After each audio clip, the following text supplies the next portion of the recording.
Saya Nurin dan bersama saya adalah Cikgu Mira. Hari ini saya akan bertanya, apakah kuih kegemaran cikgu? Okey, kuih kegemaran saya ialah biskut semperit. Dan ada lagi lah, tapi yang paling saya suka biskut semperit.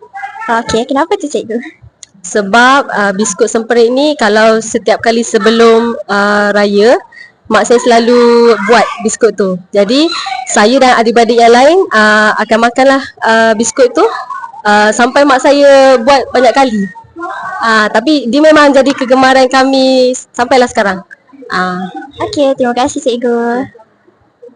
Hai, saya Nurin dan bersama saya ialah Akak Fatin. Okey, hari ini saya nak tanya, apakah makanan kegemaran Akak time hari raya? Okey, makanan kegemaran saya pada hari raya adalah rendang. Sebab bagi saya rendang ni dia ada rasa manis, pedas dia dan dia ada rasa dia tersendiri. Okey, itu je. Okey, terima kasih. Bersama dengan saya lah Sania, Sofi, Insyira. Okey, hari ini saya akan tanya siapa ahli keluarga yang korang paling rindu dan kenapa korang rindu? Kalau saya, atuk saya sebab selama 17 tahun baru sekali saya beraya dengan dia. Okey, kalau saya pun sama juga, atuk dengan nenek sebab diorang duduk kat kampung jauh daripada saya lah. Saya pula makcik saya, Mak Uda, sebab dia selalu tolong saya yang keluarga. Okey, terima kasih.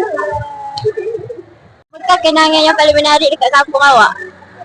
Kenangan yang paling menarik kat kampung saya tidur ramai-ramai dengan cousin. Kenapa? Kenapa? Sebab dia ni dia at the moment lah, kalau macam tidur dengan cousin ramai-ramai tu.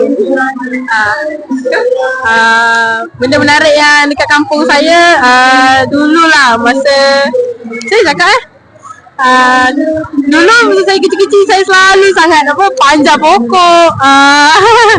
Kadang tidur ramai-ramai dengan family, ruang tamu penuh-penuh apa semua. Lepas tu camping depan rumah.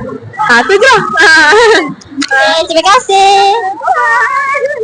Apa warna yang awak nak pakai untuk tahun depan? Untuk tahun depan nak pakai warna hitam lah. Sebab Hitam pernah pakai tu masa kecil, tapi time 3 tahun macam tu tak pernah rasa warna hitam macam mana. Tak rasa dia punya warna hitam tu apa lah, aura dia. okey, terima kasih.